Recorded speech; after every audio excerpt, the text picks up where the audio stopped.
Bienvenue les Vinolovers dans cette nouvelle vidéo. Aujourd'hui je voulais aborder avec vous une question importante. Faut-il mettre des glaçons dans son verre de vin? Du coup on va voir tout ça ensemble, mais juste avant de commencer n'oubliez pas de vous abonner à la chaîne si c'est pas déjà fait pour ne pas rater les prochaines vidéos. C'est parti!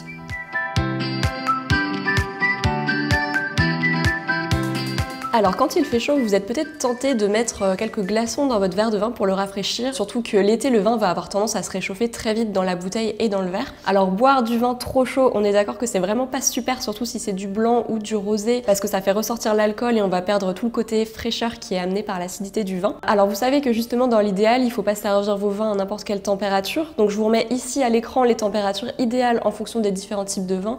N'hésitez pas à faire pause sur la vidéo si ça vous intéresse. Du coup, on revient à nos glaçons. En fait, le problème, c'est que les glaçons, c'est de l'eau et donc quand ils vont fondre, ils vont diluer votre vin. Donc ça va affecter le vin et vous allez moins sentir les saveurs, l'acidité, les tanins si c'est du vin rouge et globalement, ça va diminuer l'intensité du vin.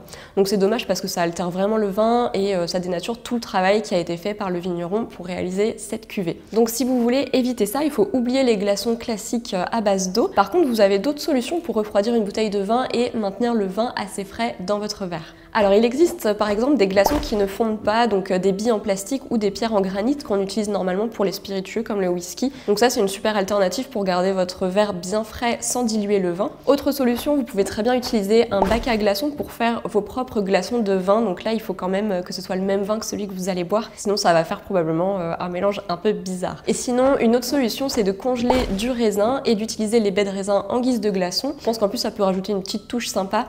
Alors moi personnellement quand j'en ai besoin, j'utilise plutôt les glaçons en plastique comme je vous expliquais dans la première solution. Ce sont des billes qu'on laisse au congélateur et je trouve que ça fonctionne très bien. Mais dans l'idéal surtout, il faut garder la bouteille bien fraîche puisque en été notamment le vin va se réchauffer très vite dans votre verre mais aussi dans la bouteille. Donc pour ça vous pouvez utiliser un seau à glace ou alors un ice bag qui est un accessoire super pratique et vraiment pas cher, ou sinon vous laissez tout simplement la bouteille au frigo. Par contre, il vaut mieux éviter de mettre la bouteille au congélateur ou en tout cas pas plus de 15 minutes parce que c'est un petit peu trop brutal pour le vin et ça peut casser ses arômes et les dénaturer. Et voilà, on arrive à la fin de cette vidéo. J'espère que maintenant vous comprenez l'importance de ne pas utiliser de glaçons dans votre verre de vin pour pas le diluer et donc respecter le travail du vigneron qui a fabriqué le vin. Surtout n'hésitez pas à mettre un petit pouce bleu si vous avez aimé cette vidéo et les petites astuces que je vous ai donné pour substituer les glaçons. Et si vous voulez améliorer vos connaissances sur le vin, vous pouvez cliquer sur le lien qui s'affiche en haut à droite de la vidéo. Je vous le mets aussi dans la description juste en dessous. C'est un petit cours gratuit de 3 vidéos pour apprendre les bases du vin, notamment sur les cépages et la dégustation. Et sinon, n'hésitez pas à me dire en commentaire quel sujet vous voulez qu'on aborde ensemble dans les prochaines vidéos ou si vous avez une question sur ce qu'on vient de voir. Et nous, on se dit à vendredi prochain pour une nouvelle vidéo.